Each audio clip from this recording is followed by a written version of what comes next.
to thank everyone for viewing the previous video, the You're Not Your Flaws update. I talked to a brother today while I was out this morning who observed the video, and he had told me that his wife was enjoying it, but she felt like I should have spoken a little bit more in depth on how men have caused the community to be as it is this day. Because he was telling me that she was saying that it seems like he has a grudge against the previous generation, more so on the women's side. So I'm going to address that.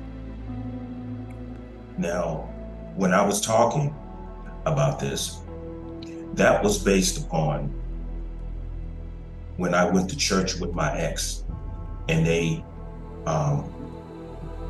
focused on the mother's board, and they focused on honoring the mother's board. And as I said before, these women were coming in with their chests, all poked up, and they was dressed in white, which is supposed to symbolize innocence and flawlessness. And so by my coming up where I was, seeing the things that I saw, being able to identify these women according to their age with that particular generation, I did not stand for them. Had there been fathers being honored, I would not have stood for them either. But I think what she was telling my friend was valid. So I'm going to go into that for a few minutes. It's easy to assume that that video is against women when it's really not. It's really not. The women of that generation, no, it's not. Because the fathers were just as guilty as the women, because the fathers were dancing down that Soul Train line as well. And what I had came to find out, because there used to be another Soul Train outside of Don Cornelius that used to be in Chicago, and it was upon a channel 22. And my oldest sister, Bibi, she used to be on that Soul Train all the time. And so, but this Soul Train wasn't hosted by Brother Don Cornelius, rest in peace. I forget the brother's name, but it was hosted by someone else. However, he was able to obtain the right to call his show as well Soul Train. And this, like I said, this was in Chicago, Illinois. Now, the reason why I bring that up is because by my sister dancing with these people, I knew a lot of the people who were dancing on that particular Soul Train in Chicago. And I would hear conversations because I was a curious dude, little dude. And what I noticed is that the men who were attending that Soul Train, as well as Don Cornelius Soul Train, those women who they were dancing down the Soul Train line were not their wives.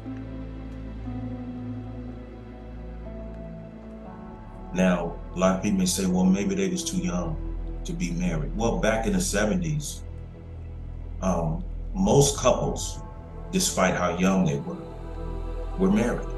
My mother had got married to my father at the age of 15. Now, I'm not basing everyone else's ages of getting married based upon when my father married my mother, who was but to 15 years old, as I said. But what I did find out is that these men were either separated. I mean, there was a lot of separation in that generation. So these men were still married, but they were on Soul Train with their girlfriends that dancing down Soul Train. And so back in those days, as I said, there was a lot of separations going on.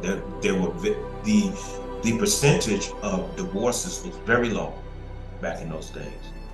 These men just left their homes, and still neither one of them, whether male or female, ever sat down and discussed divorce, totally ending it. There were times of when, and I'm pretty sure some of you heard of this, when men would have his primary family at one end of the block, and he would have another family either down the block or 2 blocks over, and these women knew about it. They both knew each other. And so this guy would go from his primary home to his girlfriend's home. He had children by both of these women. There was even one time I heard one of my auntie's friends, when I was over there with my auntie talking, while she was over there talking to one of her friends, and she told one of her young sons, who was but between 8 and 9 years old, and she said, go down there to Miss Lawrence's house and tell your daddy to come home because dinner is almost done. And so when me and my aunt was walking back to her car, I asked my aunt, I'm like, what's she talking about? My aunt had explained to me she was talking about her husband's girlfriend. And I'm like, her husband's girlfriend? And she knows about it? Now, one of the reasons why I questioned that at the age of 11 years old is because that was in opposition of what was going on where I was living in my great-grandmother's home. That type of stuff just wasn't gonna happen. And so I found that odd. And then I asked my wife, so I asked my auntie, so they both know about it? And she said, yeah. And I was like, wow. And my auntie, she said, you know that Temptation song? Papa was a Rolling Stone, and wherever he laid his hat was his home. She said, you have a lot of men out here like that in this society. We're talking about that present generation that the mother's board belonged to.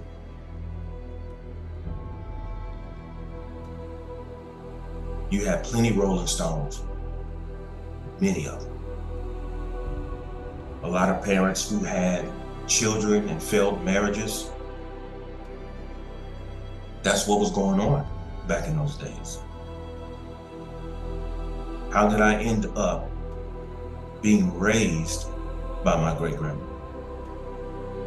Because when my 2 parents got married, we was living in this home in Chicago on 65th Street. And in that home with my mother and my father, it was very chaotic. You know, my first memory was my laying in my cradle. Yeah, my memory goes back that far. And I'm looking out my cradle, and my mother and my father was going back and forth in this real vicious argument.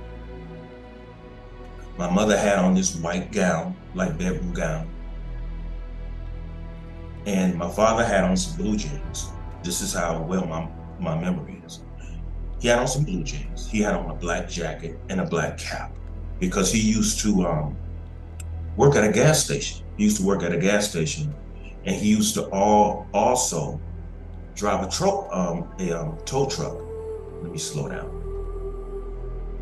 And so they were in the hallway, and they was going back at it. My mother got kind of physical. So I believe I was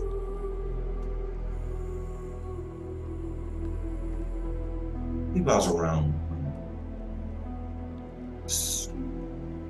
about 1 year old or 1.5 years old, but I was still in prayer. And so even though I was that young, my mind was still able to perceive that what was going on in the hallway is not supposed to be going on. And so I recall struggling to stand up in my cradle.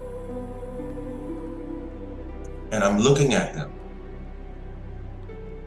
and they going back and forth. And I'm up there like this, and that very moment, I knew that I was not able to speak in order to tell them to stop. And so even though I perceived that something was wrong and it shouldn't be going on, I came to realize that I'm not able to speak the English language because I'm too young. But still, I was able to understand that what I'm seeing and what I'm hearing, it's not right. It shouldn't be happening. So that young, I was standing up in my cradle, and what brought me from laying back, looking at them in the hall, fighting one another, it had such an effect on me. I got up, and I'm like this. I wasn't able to say stop it. I wasn't able to say stop it because I wasn't able to talk. And so all I could do was moan like this. That young, and you're being affected by the environment.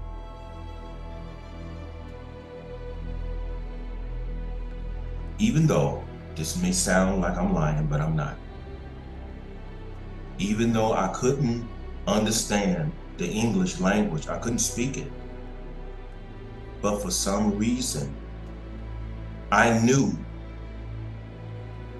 that they were arguing behind a woman. Because my father was one of these real beautiful men, really nice looking men. As a matter of fact, my father, he kind of favored Prince back in the days. So he had a bunch of women running behind him. Even the aunt that I just told you about, my Aunt Ruth. My Aunt Ruth was crazy about my dad. And so even though I was looking at that, I was able to recognize this shouldn't be happening. I was affected by that. And so as I got older,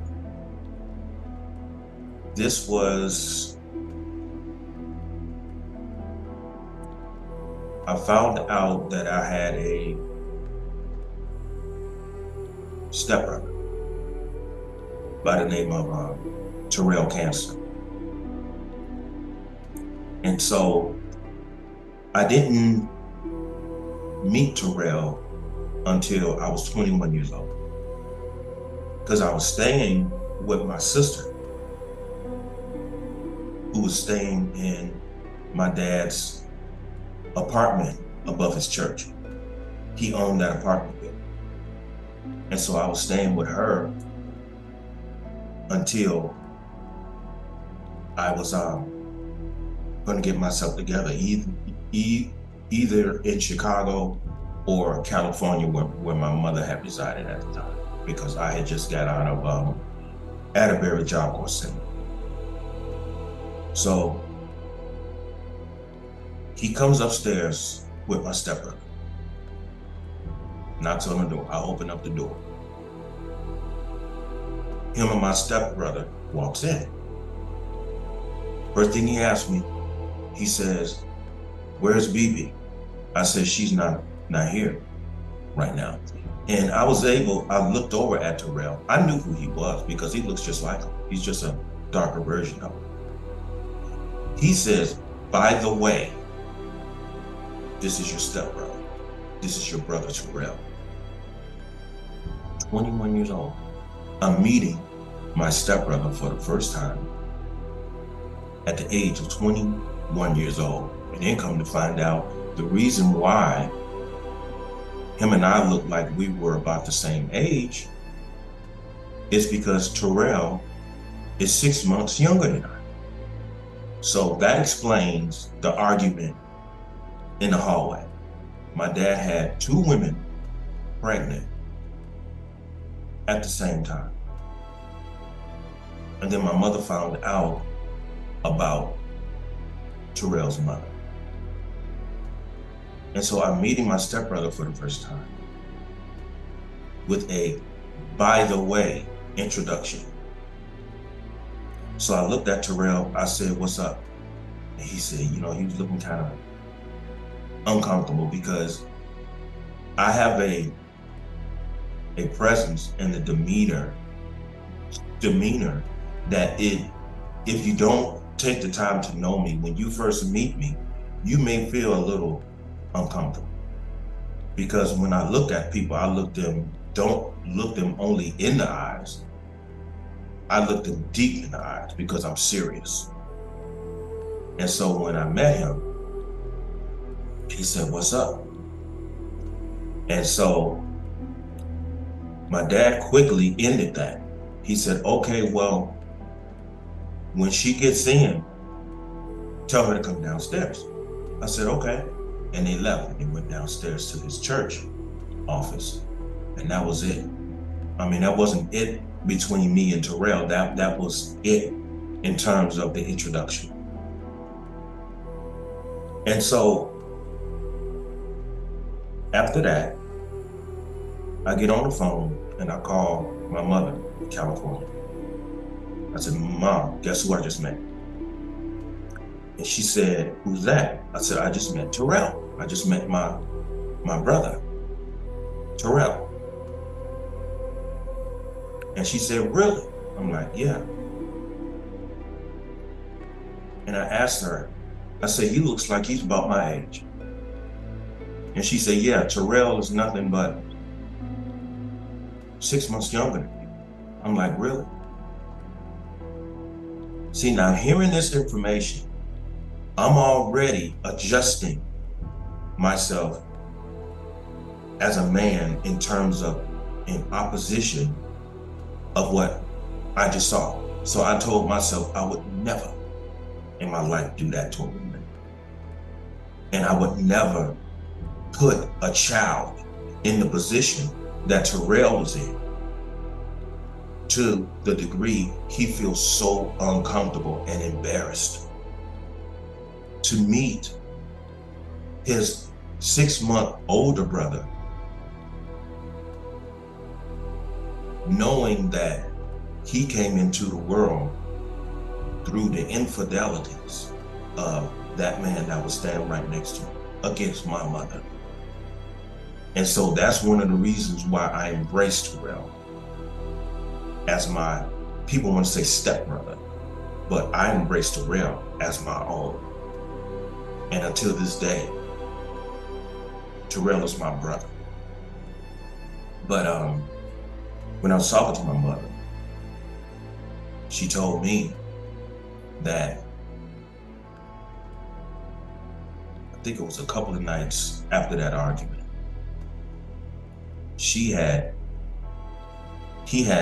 returned home and they were talking. And my mother, according to her, she had told him, I can't believe you did this to me. And so my dad told her, you can't believe it. And she said, no. He said, I'm going to make you a believer. So what did he do? He told my mother, put on some clothes, I'm going to take you somewhere. So they're driving on the west side of Chicago. He stops at a motel. And she asked him, why are we stopping here at a motel? He leaned over on her side, passenger side. He pointed up to a room. He said, you see that room up there on the 6th floor, the second unit from the last? She said, yeah. My father told her that's where we got together and we made Terrell.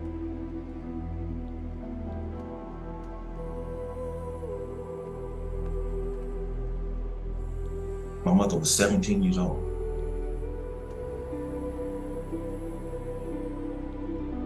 How could you do that?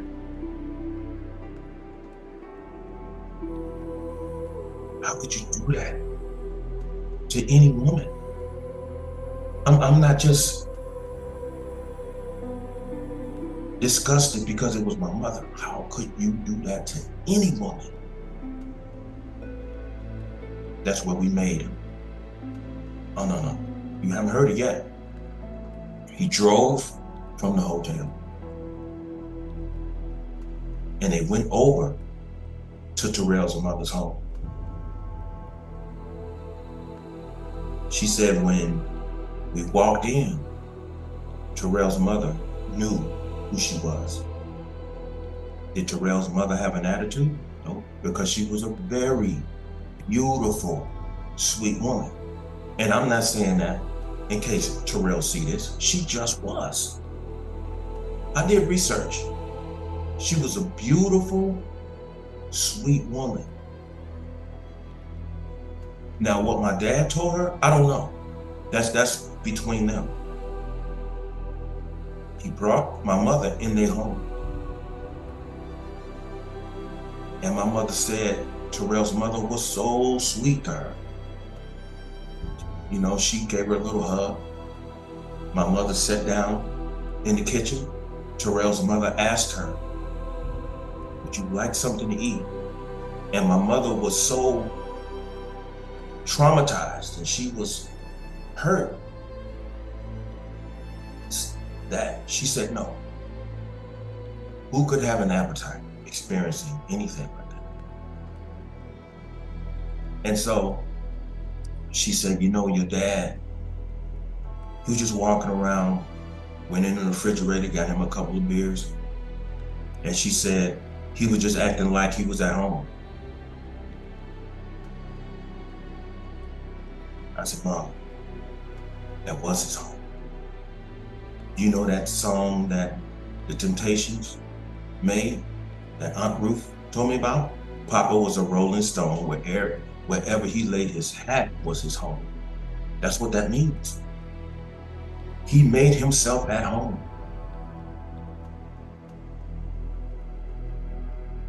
So, going back to the hotel, that's where we made Terrell. He reached into her heart, basically, put his claws around her heart, and he was squeezing her heart, and he was pulling on her. Take her to the apartment, sit her down at the table. This woman is very sweet, so she couldn't get angry at this woman because Terrell's mother is sweet. She's a very sweet woman. It's impossible to get angry. Actually, that helped my mother be able to endure that because this woman was so nice to her. She didn't have no attitude towards the yeah, because see, then it would explode it. But what helped my mother endure that and go through it was the fact that my brother's mother was very sweet to her. But when she saw how comfortable he was in that environment, that's when her heart was torn out. She couldn't eat. She was just able to, she just dropped her head. And what did she have to do? She had to accept it. She had to accept it. So I promised myself that I would never rip a woman's heart out like that, because that concerned me, because I came from this man. You understand? I came from that. That's who I came from. So do I have any of that inside of me?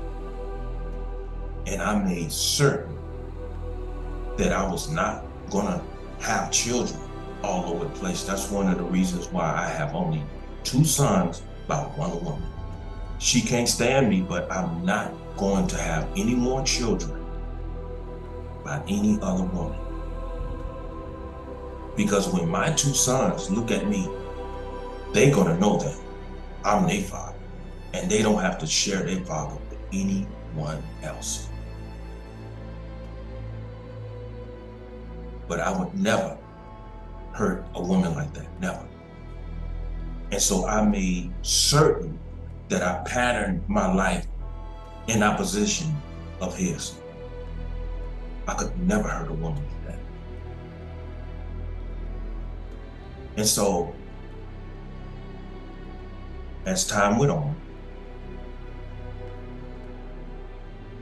due to the fact that he was going back and forth, we had a beautiful woman who lived on the next block from us when we were living on 65th Street. Her name was Miss Hall. Miss Hall was a splitting image of Billie Holiday. I wish that I had a picture of Miss Hall, because when I first seen some footage of Billie Holiday, when I was looking at TV with one of my uncles, and some footage of Billie Holiday came on, I said, "That's Miss Hall, that's Miss Hall." And my Uncle Shorty said, "No, that's not Miss Hall, that's Billie Holiday." I said, "No, that's Miss Hall." He said, "No." And they used to call me DA. DA, no, that's not Miss Hall. That's Billie Holiday. They just look a lot alike. And I'm like, oh, okay. That's probably one of the reasons why I love Billie Holiday, along with me thinking that Billie Holiday was beautiful. To me, Billie Holiday was fine. She was beautiful. And so, as time went on, my parents stayed together. While my dad went to work, my mother would take us down there to Miss Hall's. So she was out going back and forth to my great-grandmother's house to help her raise my uncles and my aunts. And so while my dad was out working and doing his thing, me and my sister, Bibi, was down at Miss Hall's place. It had gotten to the point where my mother started seeing this Black and Italian guy, real nice guy. His name was Larry. He was Black and Italian mixed, you know, and like I said in one of my previous videos, in Chicago, you're gonna have a lot of mixed people, like myself, Larry. Pretty much everyone in Chatham Village was what they call biracial. And so in Chicago, you're gonna have a lot of Black and Irish, Black and Italians, Black and Puerto Ricans, a lot of mixtures. And so my dad had noticed that every time he got off work, my mother wasn't home. And so he would always have to go down to Miss Hall's house to pick us up. And so when word got back to Miss Hall what was going on, my dad had went down there to pick us up, and I'll never forget. Miss Hall obviously felt like she was being abused, because once she found out what the situation was, she told my dad when he came to pick us up that she gave my dad this box of my toys. And she said, until you and Marion, which is my mother's name, get it together, she said, I can't watch these kids anymore. She said, because as much as I love them, I can't be in the middle of the both of you guys destroying your family. And my dad had me up on his hip. And what I noticed, he had, it has always been something about me that has irritated him. And when Miss Hall put that box of toys in his other arm, he just went. And so once we got home and my mother eventually got home, they got into a big fight. She got into a big fight. And so I don't recall everything that night, but it wasn't no violence. But I do recall her taking me and my sister over to my great-grandmother's house. And so when word got back to Graham, who was my great-grandmother, my mother came over one day to pick us up, and Graham said, nope. She said, these babies are staying here with me from now on until you and Van get yourselves together. She said, Van was my dad's name. She said, until you and Van get yourselves together, these babies are gonna stay here. She said, because I don't want them in the middle of everything. So from that day forward, me and my sister stayed at my great-grandmother's house. And in due time, my mother also moved there. Now, in terms of my uncles, all of my uncles and my aunts, they were the products of my grandfather's failed marriages. And it was similar, the same thing. So my grandfather's second wife, he had all of my aunts and my uncles by her. Beautiful, sweet woman, Odessa. That was my granddad's second wife. She was Black and Asian and Italian mixed. And so when they broke up, my granddad dropped off all of the my aunts and my uncles to my great-grandmother. And she didn't mind because my great-grandmother believed in family. And so that's how all of us got in that house in Chicago. That's how we all got there. And so I bring all of that up because the men wasn't no different than the women. And I say that because of the things that I would hear, the things that I would see. That's why I said the elders. And see, I'm only being respectful by calling them elders because they really wasn't elders. It's revealed because of what they did. They just a bunch of old folks. Unless they redeem themselves. But they threw a lot of responsibility on grandmothers and great-grandmothers. This is the reason why a lot of us come up under our grandmothers and our great-grandmothers. Because that generation failed. Now, as time went on, my grandfather, he found another wife, Mother Lily, who I love immensely. And through her, I believe he had 4 kids, and he finally settled down because he said all that he ever wanted in his life was a woman that loved him and loved God. Me, I would have put it the other way, love God and then love him, but I understand what you meant. And so, stepping outside of my family, I used to see a lot of men destroy their families because they got caught up in this whole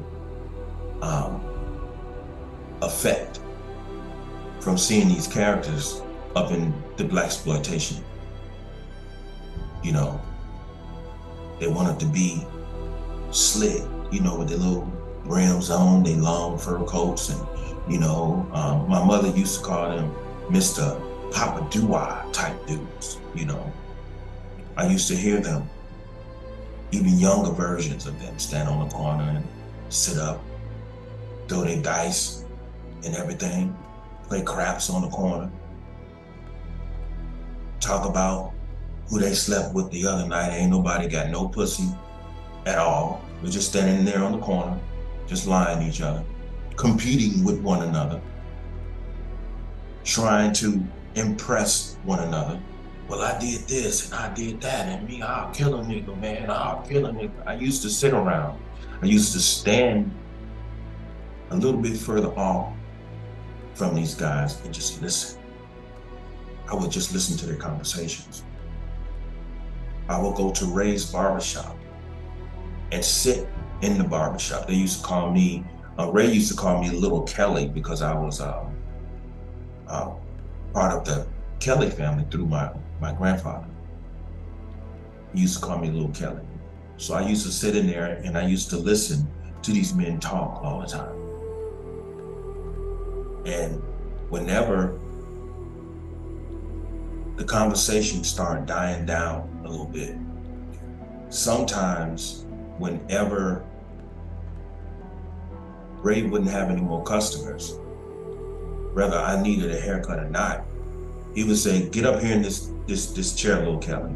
He used to call me Little Kelly. And I would tell him, I don't need a haircut. He said, get up here in this chair. He said, let me clean you up a little bit. So he would clean me up, line me up real good. But during all of those conversations, I used to listen to a lot of immoral conversations that came from the men. So it's a generation that compromised on both sides. That's my point. It wasn't just the women who compromised. It was the men who compromised as well. But the generation before them were the marriages of my great-grandfather, in which lasted for 30 to 40 years. That was I would say, the last productive era when it came to marriages. And I would say, let's say like from the early 1900s going into the 1920s. And that era lasted until the early 1960s, and then that's when the marriages began to fail. And then we go into the 70s, like I explained some other videos. It's when the drugs came in, and the infidelity started increasing, and all of those things transpired, in which gave birth to the hip hop generation, in which gave all of these young people something to talk about based upon what they saw and felt in their environment. So it wasn't just the mother's book. The mothers, as I said before, that was simply an occasion of my being in a church with an ex, and they brought up the mother's board. As a matter of fact, I recall when I was looking at my previous video, it wasn't, the church's title wasn't Mountain View, it was called Mountaintop. Mountaintop. And so I wanted to point that out, that a whole lot of the grandfathers of this generation, they didn't help at all. They didn't help. And then you have the mothers lying to the children about who is their father. I mean, look at what Tupac's mother just did, how she lied about Tupac's father being deceased. Look at what Brother Kirk Franklin just had to endure. I would encourage pretty much everybody to observe that video, that documentary of Kirk Franklin, because these mothers hold a whole lot of animosity towards men.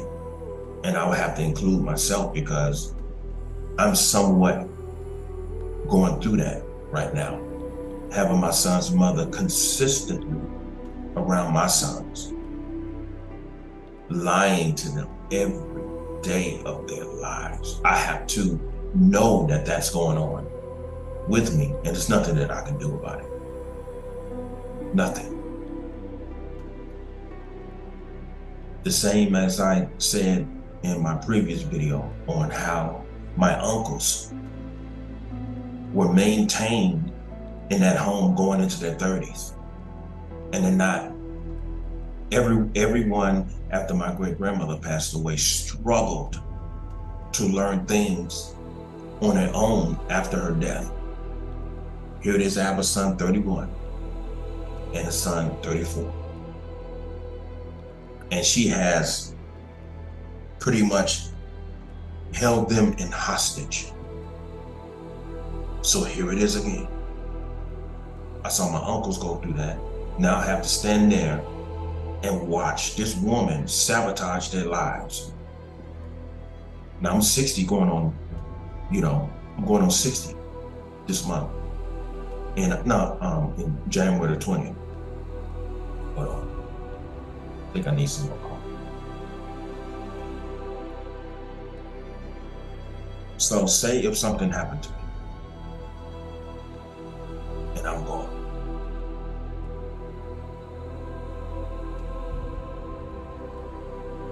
Say if something happened to both of us and we're gone.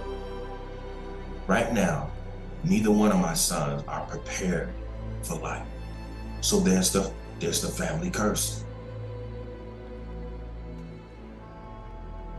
Right over again, being passed down from generation to generation.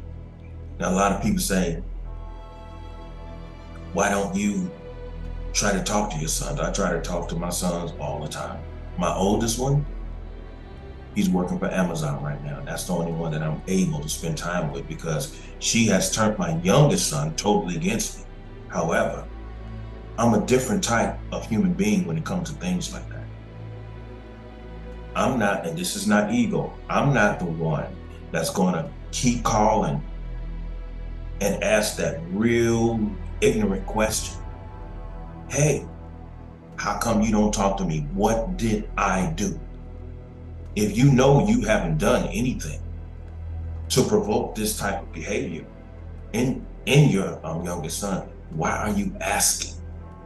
What did I do? I know I haven't done nothing, so I don't play into that madness.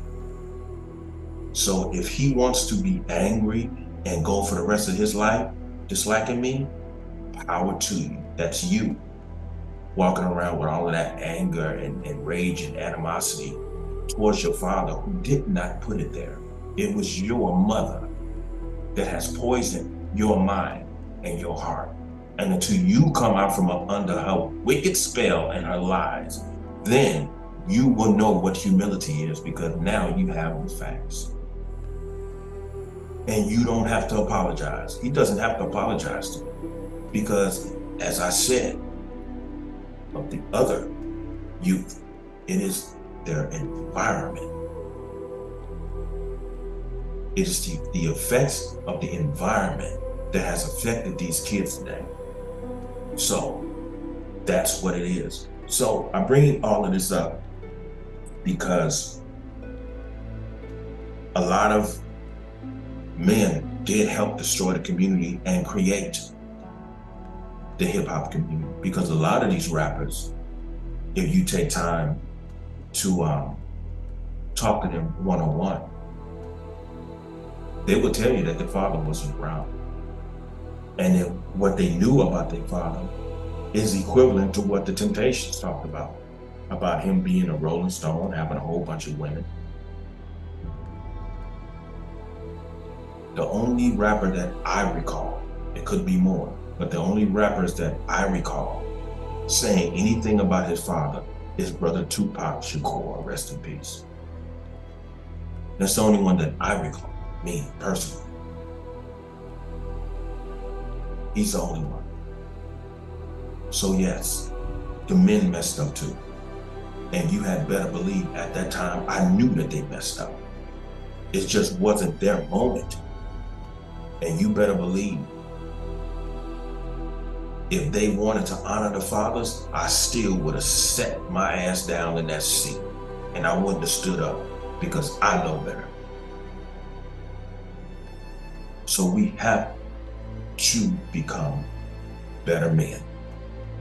And we have to stop ripping out the hearts of our women.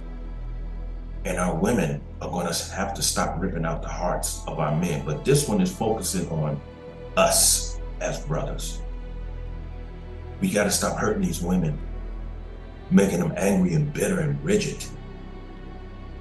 Because of that, this is what we're dealing with today.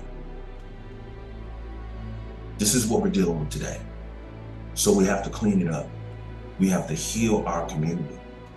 We have to talk to one another. We have to go in and talk to the so-called elders, so that we can learn about the mistakes that they're made, so we will know what to discard inside of ourselves. We have to discard it. But one of the major problems it is, and I hear Brother Angry Man talk about it a lot. I hear Brother Anton Daniels, and I hear Brother Sister Crimson Cure talk about it all the time. No one wants to take accountability for their actions. And until you guys take accountability for your actions and just talk to these young men, admit your flaws, tell them where you messed up. Because redemption is a beautiful thing.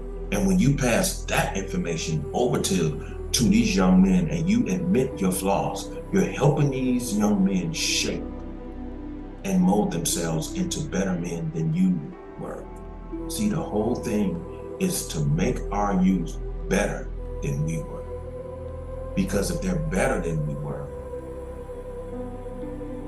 then the standards of morality increase. They increase. And things get better by way of growth and increase. Redemption. Taking accountability for what we did and what we didn't do. That's how we grow. So with all that being said, and I thank my brother's wife for bringing that up, because that gives me an opportunity to deal with both sides. And so with that being said, if you enjoyed the video, just give me a like or a subscription or whatever you choose. I mean, even if you just viewed it, I hope you get something out of this. I hope this answers some of the questions, even in the younger people, in terms of what could have happened and which produced the current situation. So with all that being said, bid everyone a good evening, and everyone stay human. Peace.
You know, there's a commercial, you might have seen it or you might haven't. But it's I forget what kind of commercial it is, but this black woman is sitting in this black dude's living room. She's just sitting on the edge of the couch looking at TV.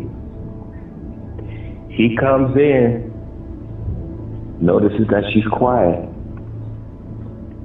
and he says, "You okay? You all right?" And she looks over at him, she says, "Yeah, I'm okay." And then the camera goes back to him, and he puts this look on his face, and he's like, "Oh shit, let me get out of here." Oh, I remember that commercial. That was yesterday. They still play that. And I said to myself, white men are not going to know what that commercial means, but we black men, we know. Because black women turn everything into an argument. Everything. They are so difficult. You can't even ask them, "Are you okay?" You know, you always have to wonder, even though you're tired of their attitude, you still got to check on these bitches. Right. You still got to check on them. "Are you okay?" "Yeah, I'm okay." Why? See? You can't even ask a motherfucker if she's okay. And then even if you go in there and you ask her, "You okay?" And even if she says, "Yeah, I'm okay," you still got to get away from her because, let me get away from her. So basically what I'm saying, the way that I deal with black women, I don't ask them nothing. I don't care if you're okay. Right. I don't care if you're good or bad. I don't care. It don't make me no difference. Because what difference actually does it make? Does it actually make a difference? It really doesn't.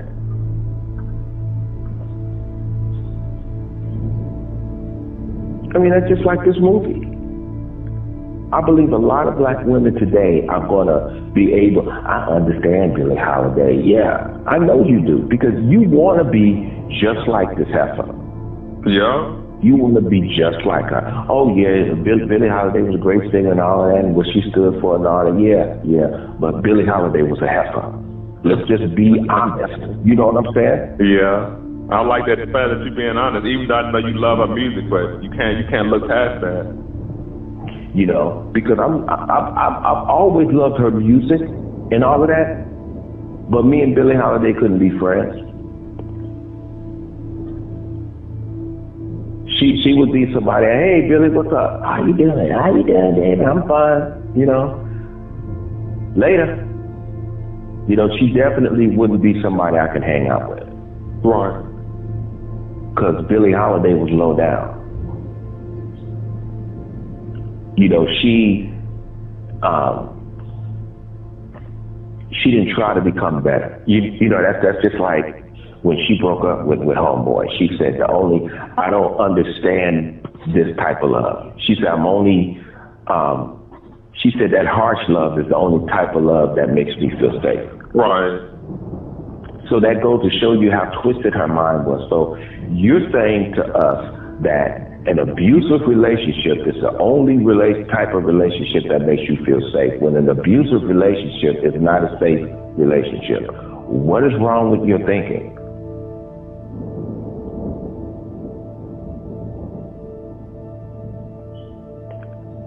How can an abusive relationship make you feel safe? Because you can't say it's because of your past, because you would agree that your past wasn't safe at all, because you were raped, and you know she had a very psychologically violent past. Oh yeah. It was violent psychologically, emotionally, and physically. And so you get with these men who are a reflection of the same type of men you saw your mother get abused by, your aunties and all these other women get abused by. But for some strange reason, that's the only type of love that you feel safe around. You know, it's just that, and then you see the part in there where the young dude comes back, the one she ends up with. Yeah. He comes back. The husband and him are in there fighting for her. She just sitting there just looking at both of them. Husband beats the young dude down. He says, "You can have the bitch." He walks out. I'm looking behind there. Billy just sitting there like it's a thing. Don't mean nothing. Some people say, well, You go. and now most people say, that's a movie. No, obviously that's pretty much how she was.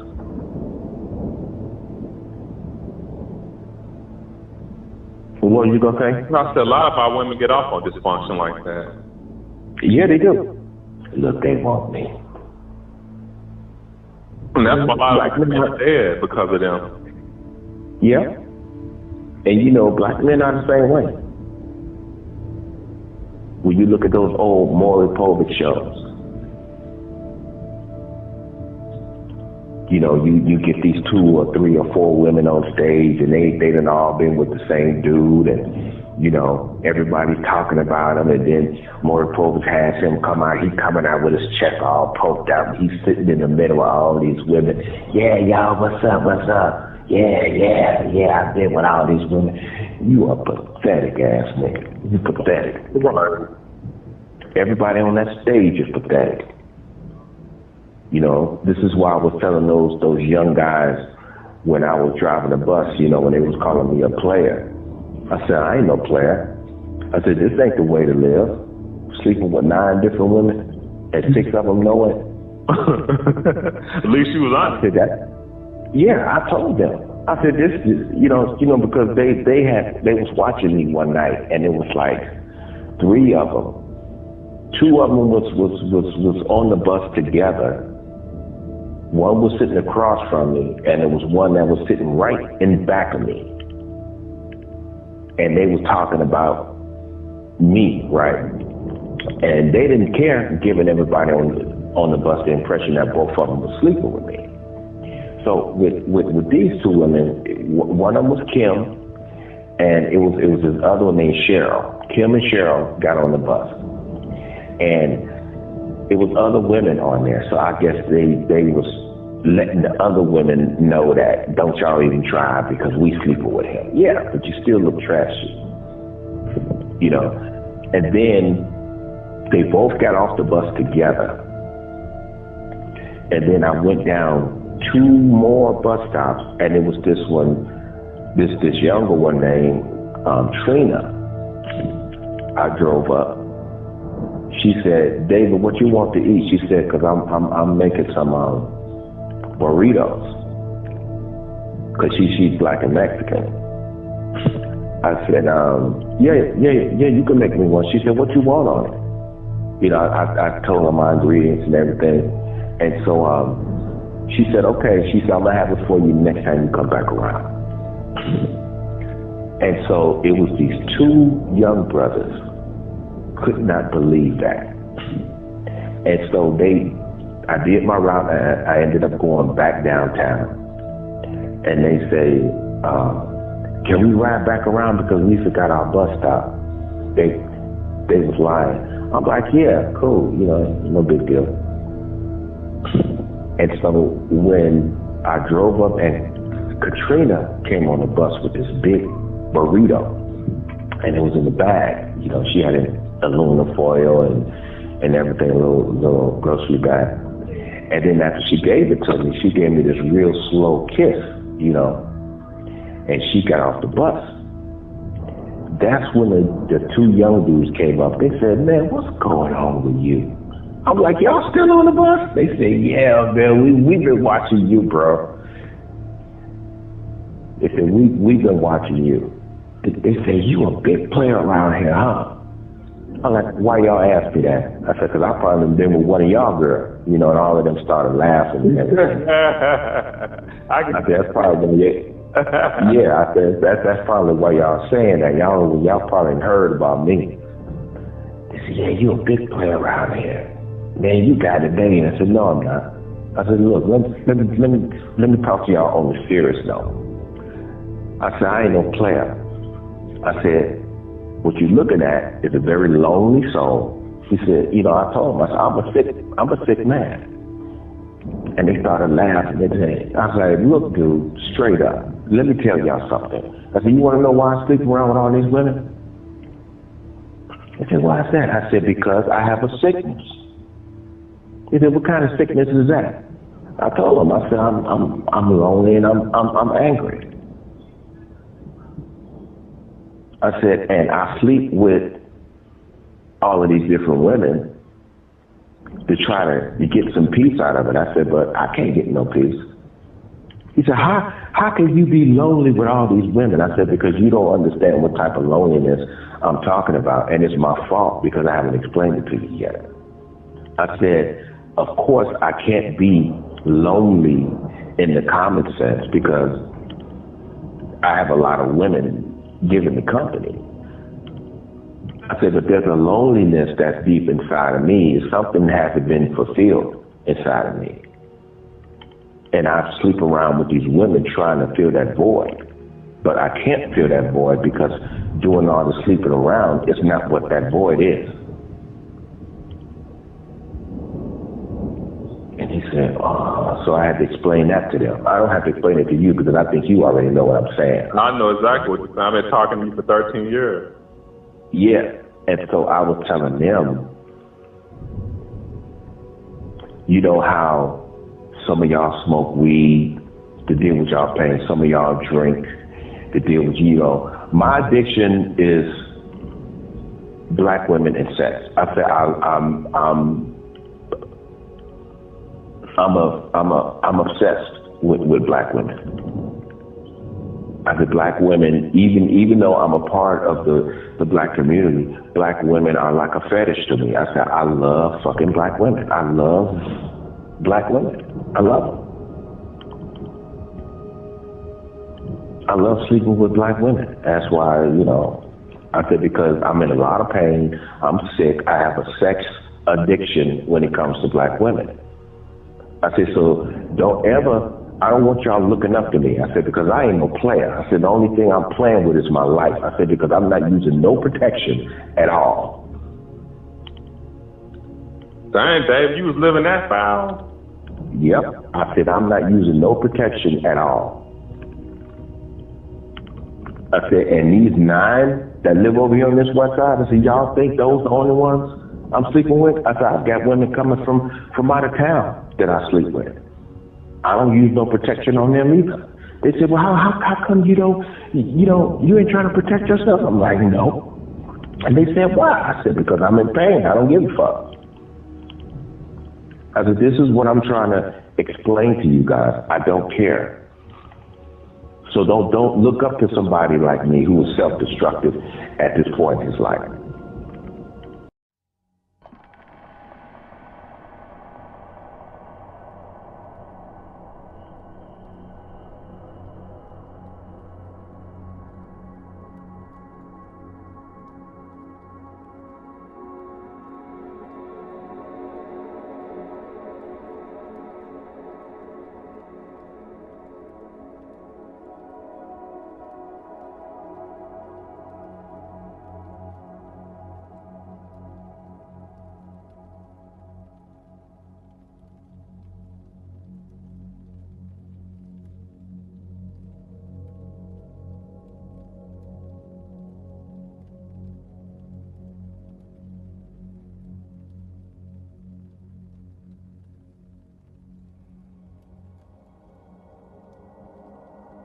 Portion of the video that you just heard was from a conversation that me and my very close brother, Josh Rose, who lives in Dallas, Texas, had. Now, this was after I left Georgia and came back home to where I reside now, which is Las Vegas, Nevada. I made a video not too long ago referring to some brothers that was asking me to get further involved in the whole manosphere movement. And even though I said that I'm unqualified for that, and I still stand on that, but what I've noticed a whole lot, and is a whole lot of us as men, we're so disappointed in how our women are today. Me, on a personal basis, one of the reasons why I put that video before this one is because I don't think that we talk enough about how we've caused a whole lot of damage in our community. I know Brother Kevin Samuels got on our case as men before he went into what our women are doing. But I'm just going to do this personally because I use my YouTube videos almost as equivalent to me going in a Catholic booth and confessing my sins. And so I'm using whoever is looking at this video, I'm putting myself as the sinner, and I'm putting you in the position as the priest. No matter who's watching this video. I had explained before that in 1999, going into the year 2000, I had some problems with my son's mother, both my son's mother. And she was on this jealousy thing in reference to this young lady who I was getting ready to settle down with, who was attending Stanford University.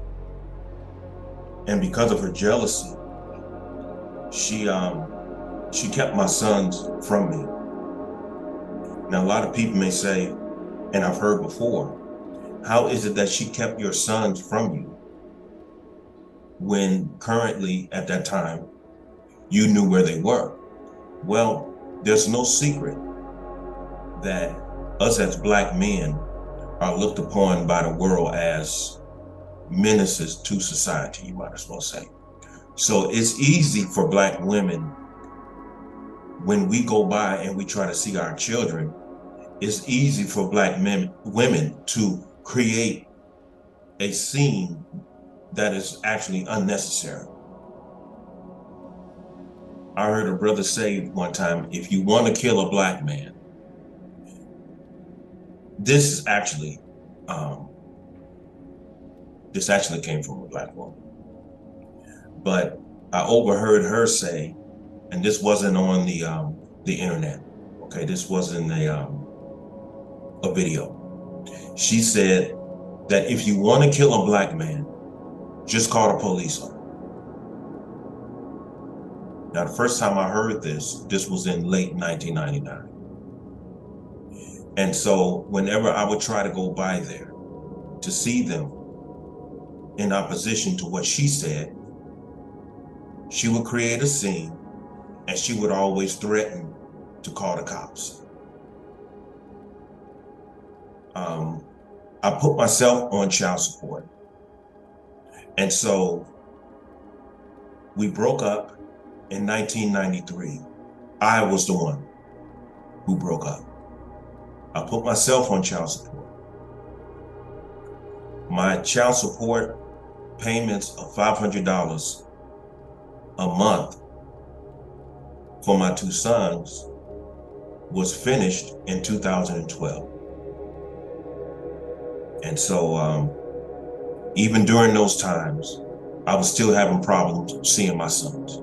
I even got a lawyer and she just totally ignored it. So it's like when it comes to women in America, even though you as men, whether you're Black or white, when you go to court to establish rights to see your kids, simply because of women being who and what they are, it seems like our rights are just totally ignored. There had came a time where I would even have to go to their schools to see them.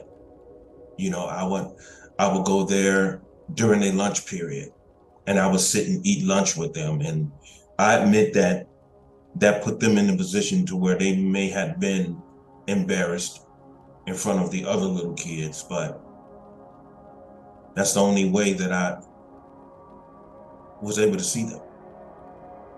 I recall going to my oldest son's school one time, and I just needed to see one of my sons, even if it was just for a few seconds.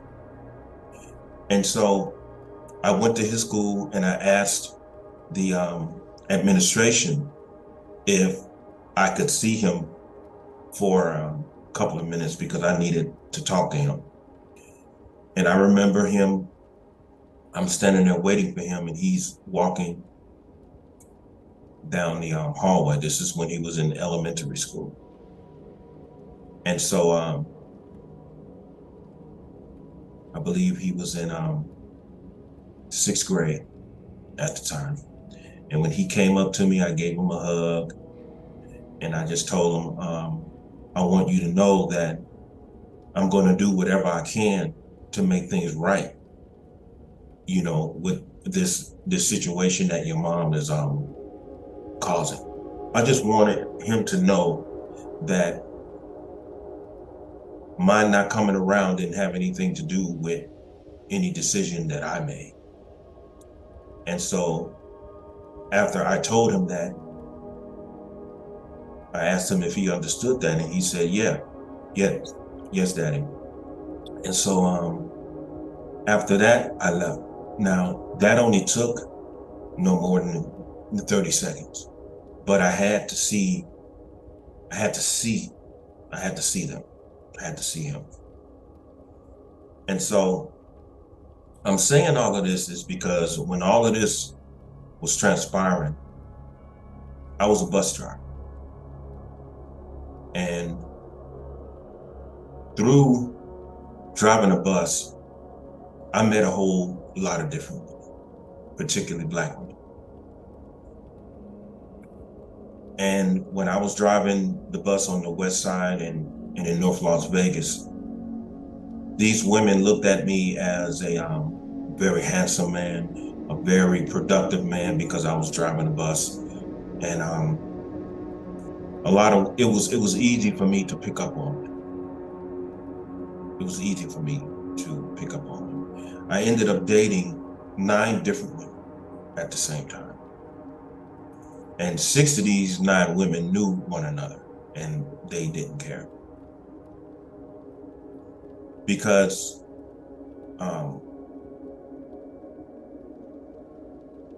you know, there's a way that you can manipulate women's minds to make them think that each and every one are going to eventually get with you on a long time basis. And so 6 of them knew one another, and the other 3 didn't know the other 6. And so during that type of activity, a lot of young men was observing me, and they started patterning their lives by way of the example that I was showing them without me even realizing it. And so the video before it, this one, when those young guys came up to me and told me that they were watching me, that had upset me, because I knew the core of why I was dating and sleeping with all those different women. And I knew the effects that I was having on these women, and I knew that what I was doing was hurting them. Because dating 9 different women and 6 of those women knowing it, brother, you're doing a lot of damage to these women. Even if these women say, I don't care.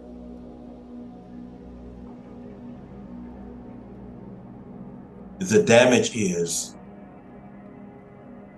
they should care. And the reason why they don't care is because of what you are doing to them. Now, a lot of people may say, well, they're responsible for their own thinking. Right. They are. They definitely are. But if you a man, and this is not an ego thing, but if you are a man of understanding, who was raised up by a lot of women who carried themselves as ladies and were very feminine women, due to your upbringing, you know that what you are doing is dead wrong. I compromised everything that my great grandmother taught me, my examples of my aunties, what they taught me through by way of example. All of that was compromised because of the pain that I was feeling on the inside and the pain that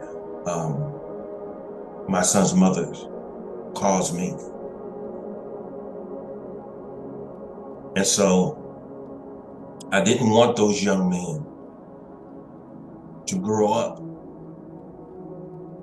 to be monsters as I was at that time in my life. And at that time in my life, I was so in pain that I was on a course of self-destruction because I didn't care. I wasn't protecting myself while sleeping with all those different women, and I didn't care how it was affecting them. So through my hurt and my compromising the way that I was raised in terms of how to treat women, it hurt them. It hurt them in a way that they didn't even realize that they were being hurt and abused from a man who's in so much pain, from a man who compromised all of his moral principles in terms of how he was raised to treat women.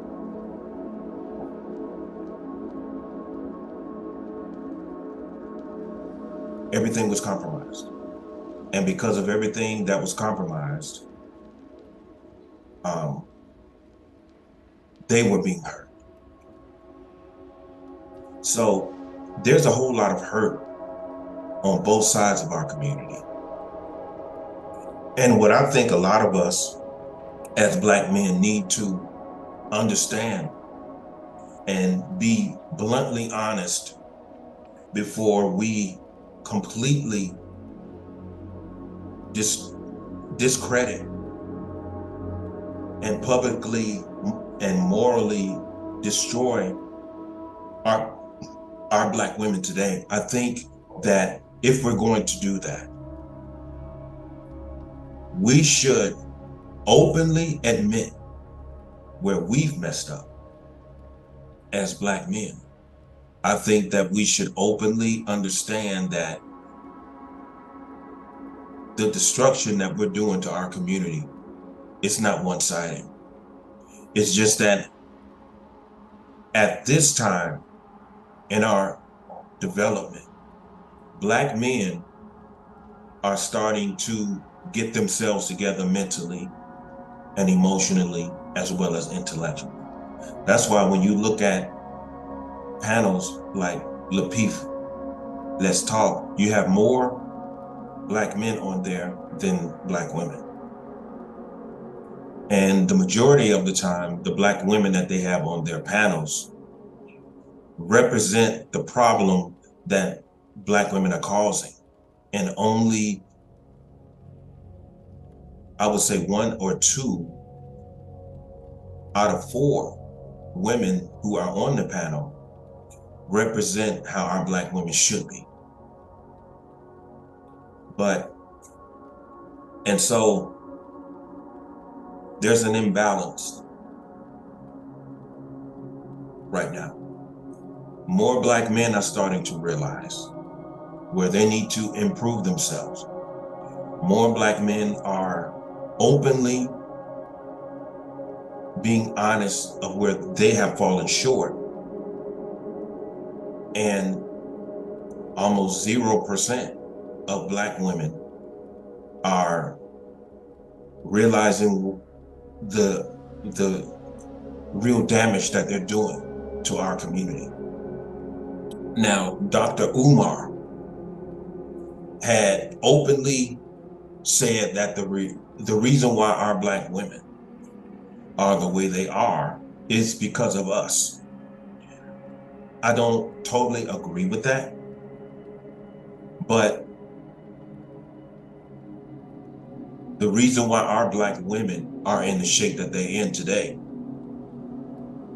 I would advise him to understand that it's a very low percentage of Black men, and there's a very high percentage of Black women in terms of the reason why Black women are who they are this day. So I disagree with you, Dr. Umar, that the reason why Black women are the way that they are today is 100% the Black man's fault. No, it's not. I would say 20% of the reason why Black women are today is because of Black men. The rest of that percentage is Black women who have given themselves to this whole feminist movement, who's given themselves to this very ignorant and trifling and ratchet sisterhood that's going on right now, that does nothing but justify the mentality and the destructive behavior and examples that Black women are today. I'm just putting myself out here to admit that I've done some damage to Black women. I've done some damage.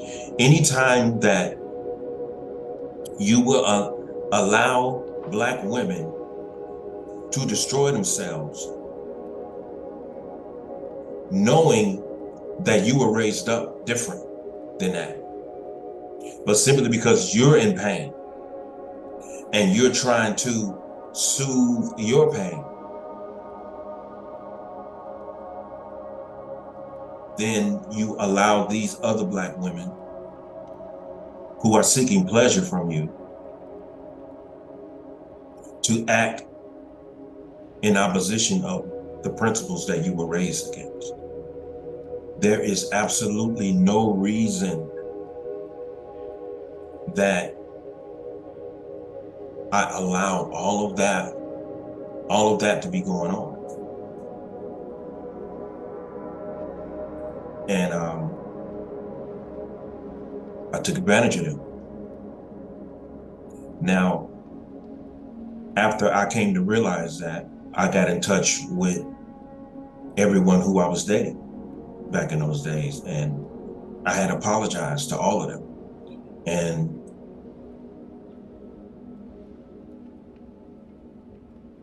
unfortunately, none of them still had a problem with that. They said, I enjoyed myself. You know, you don't have to apologize for anything. They said that they appreciate it, but they said, still, David, I enjoyed spending time with you. They said you were a perfect gentleman. And I was.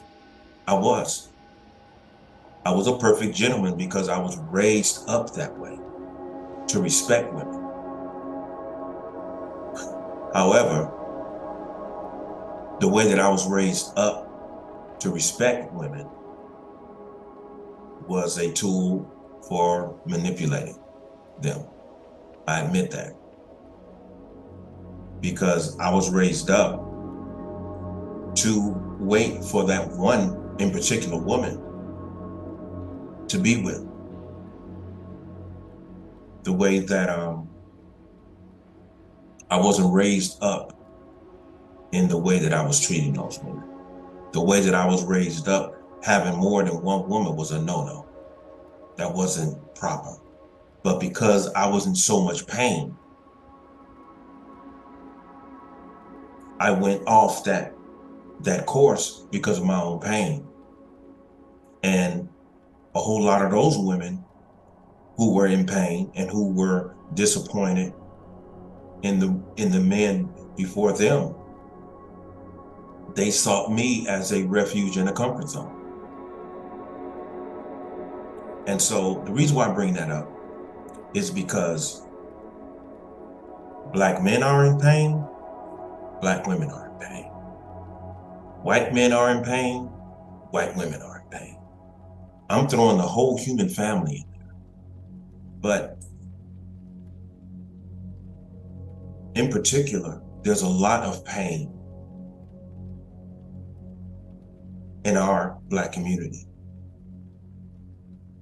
And we're pointing the finger at one another. And let's just take out the percentages that I spoke of earlier. Let's not deal with percentages anymore. Let's just look at what's going on in our community based upon moral principle.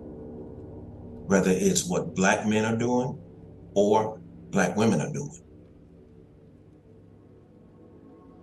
And understand that there has to be a healing going on in our community. There has to be a healing that's going to transpire. It has to be a healing, because that's the only way that things are going to get better between us. That's the only way. But things are so out of control right now, and everybody has gotten so disappointed in one another that the effects of our being disappointed of one another is causing such a rift and such a hatred of one another.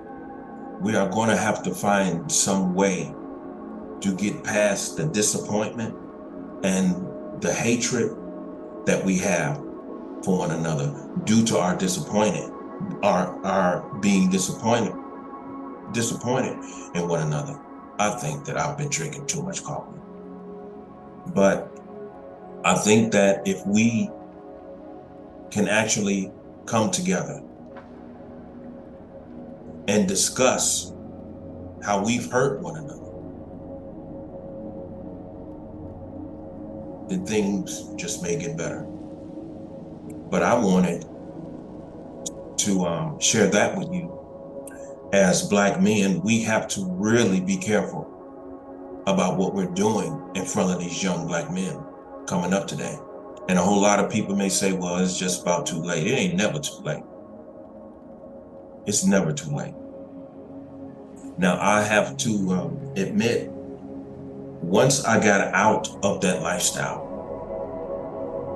and I took one of them seriously, that's when all the hell broke loose. And so it's a real complex condition. Even when I was driving the bus, there was a young lady who was on her way to church one morning, and she said that I favored her child's father a whole lot. Now, I dropped her off at church, and so the Sunday after that, she got on my church, and she said she was going to church, but she rode my bus all the way around. And I told her, I said, I thought you were going to church. She said, no, I just wanted to ride your bus. And so we exchanged information, and we eventually got together. And I had knowledge of the Bible regardless of the way that I was living. So we got together, and she was serious, but due to the fact that I was in pain, I thought that I was serious, but I wasn't. And it comes to find out that obviously she wasn't serious at that point in her life because she was young. And so she made a whole lot of mistakes. You know, she suffered 2 marriages that failed.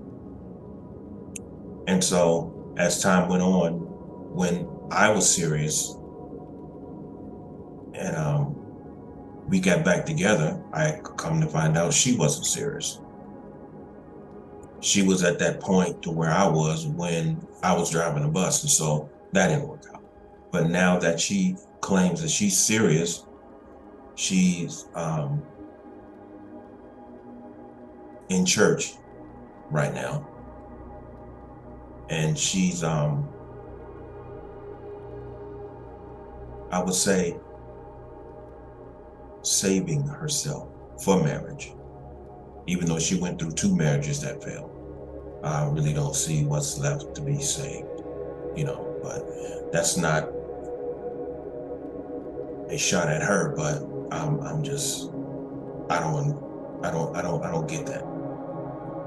But let me move on from that. We have to be very careful of the examples that we are promoting in front of our youth, whether it's male or female, because it wasn't just males on that bus that was watching me. It was women too. It was young women too, because a whole lot of young women was giving me their information as well. And when we're caught up in our personal pains, and we're trying to service our personal pains, sometimes we make some huge mistakes, and we let more women on board simply because we're trying to heal ourselves. But you can't heal yourself by way of sex. You can't heal yourself by money, the good money that you're making. No. You have to give yourself time. Time has a healing element in it. And breaking up with one person, jumping in bed with another person, that's not going to heal anything, because you're not taking time to look at yourself and understand where you're falling short at. And due to the fact that that does not go on in our community often enough, we end up hurting one another. And so the healing has to start with you first. You have to understand that allowing yourself to heal is the only thing that's going to make you better for the next person. And that goes on both sides, whether you are a black man or a black woman. The problem is everyone in our community is in a whole lot of pain because we've caused each other a whole lot of pain. And then you have this culture that's going on today to where nobody cares about anything. Our black women are out here. They are menaces to this society, or any society that they go to, whether it's Dubai or anywhere else. Dubai, Jamaica, it doesn't matter where this black woman goes. She is going to be a problem. Now, black men have gotten to the point to where, look, I'm getting this passport, I'm going overseas. That's a dangerous thing too, because if you're going overseas and if you are seeking these different women, thinking that you're going to have it better with them, well, sometimes you will. Sometimes you get lucky, but you have to take your time and make certain that these women are not getting with you just so they can get a free ticket to America, to be just like these women out here. Because let me tell you something.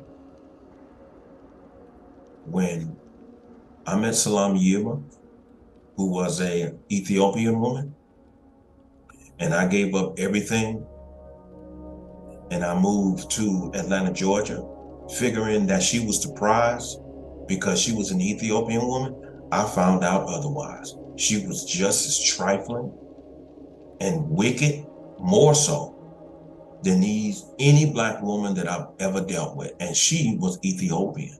And so I felt as though I had something special. That was my mistake. This goes out to the passport brothers. If you're going overseas thinking that you got something special because this is a Brazilian woman, an African woman, an Asian woman, an Ethiopian woman, when it all boils down to it, they're women. They are all women. So please take your time getting to know who you're dealing with, because it doesn't matter if they're Ethiopian, Asian, none of that matters, bro. I'm telling you, take your time. Take your time. Due to the fact that these black women over here are hurt and they're vindictive and they're evil and all of that, don't let, simply because these women over here are the way that they are, don't let that be your sole motivation to go overseas and become victim to the women over there, who actually at some point admire the same women over here in America that we're complaining about. Because they know why you're going over there. They know. And they will play a role, brother.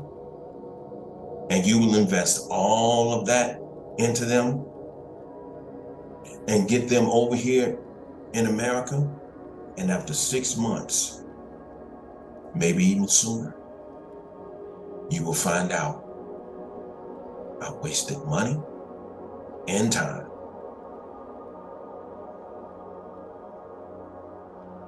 Passport bros, if you don't intend on staying over there, where their culture is, and maintain, forget it. I don't really see no point. Because if you are going over there to bring them back here to Babylon, America, and the Western culture, good luck, bro. Good luck. Because as was with Salam Yilma, who was Ethiopian, bro, she was very Western. Very, very Western. And that's all I'm going to say about that. So what's the solution? The solution is on a very individual state, not a universal state when it comes to race or anything like that. I would suggest, before you go there, bro, take some time, invest in your own healing, become at peace with yourself. And then when you are at peace of mind, then rationality comes in, intelligence, a calm intelligence and wisdom comes in. Because unless you have that, that's the only way that you're going to make rational decisions. And once you make rational decisions and you put that time in for your personal healing, then if you still would like to go overseas and deal with other women, at least you're a healed human being. And that way, when you go there, you'll be able to determine clearly if whom you're dealing with is worth the time and effort that you put in. But if you're going over there simply because you're disappointed and frustrated with black women over here, if you're going there with that screen in front of you, your expectations are going to be self-destructive. Your choices are not going to be clear. simply because you didn't take the time to really heal yourself and get past the disappointments and the frustrations. My granddad told me never live by way of expectations. He said, be able to do with or without. Just go in to the very new experience and don't expect anything. Don't have any ideas of anything. Just go into it. Take some time to heal and then go from there. Because ever since I left Georgia 2 years ago, I've been single. It takes time to heal from an experience. And even after you heal from it, still give yourself some time to be alone and secure in being alone. Do a lot of soul searching. Do a lot of soul searching, bro. And don't look to be involved with anyone. Allow the Creator to bring it to you at its given time. And then once it manifests on its own, and due to the fact that you've healed sufficiently, then your perception of the person who you're thinking about spending time with is going to be a lot more clearer, because your perception is not through the screen of being hurt or disappointed or anything like that. But the reason why I'm making this video is because I want us as Black men to be very careful about how we conduct ourselves in front of our young men and our young women. Because when you're sick, you don't want anyone looking up to you while you're sick and deranged.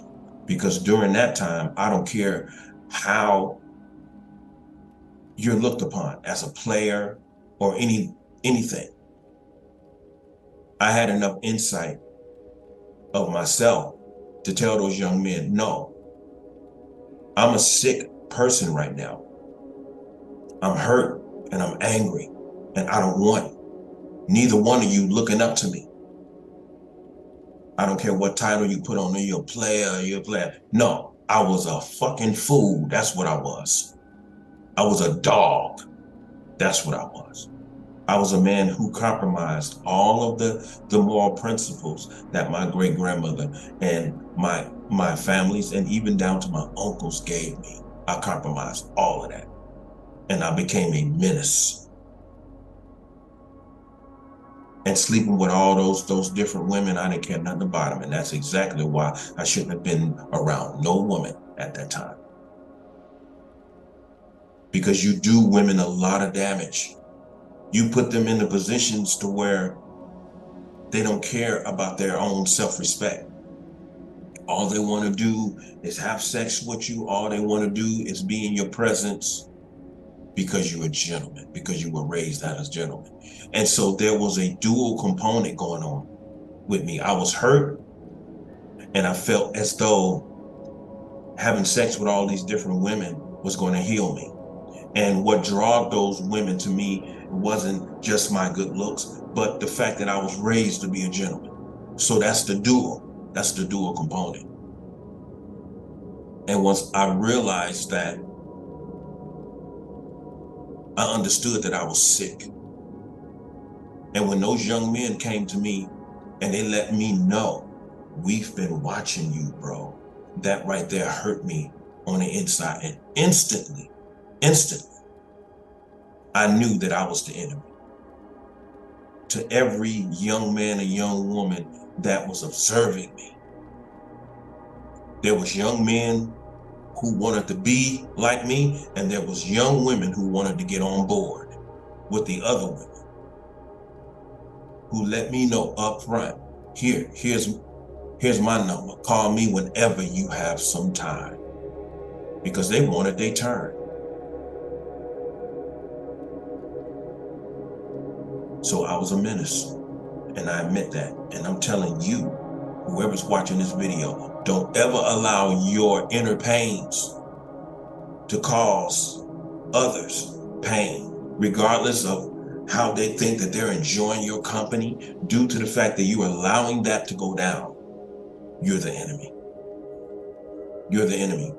Now, I went back to all of these women and I had apologized to them. And they said, I enjoyed your company, David. So you don't have to apologize to me. They don't, they said, you don't have to apologize.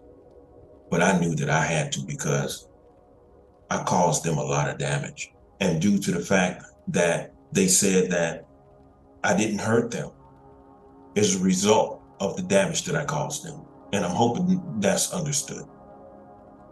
So in terms of me involving myself in the manosphere, if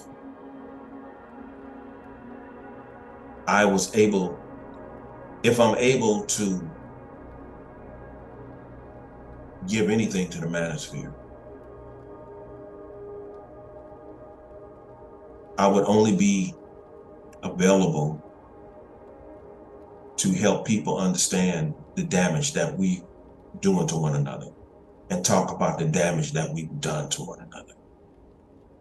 Now, regardless of what's going on in the manosphere right now, that's the only thing that I would be able to offer anyone. So I have to get myself together because it's my off day, and I'm going to be going around visiting a few people that I have appointments with in reference to trying to do what we can for this campaign on the West Side and everything. But who's ever observing this video, I hope that it's understood. I hope that it's understood. And as I say, as Black men, we have to be better examples. And as any Black woman that is looking at this video, I hope that she understands as well that they have to be better examples for the young Black women that are coming up. There's a whole lot of damage that's been done and is being done even as I speak. And so with all of this being said, I have to go because, as I said, there's some things that I have to attend to. But thank everyone for listening, whoever was listening. Everyone, please stay human. Everyone have a good night. Peace.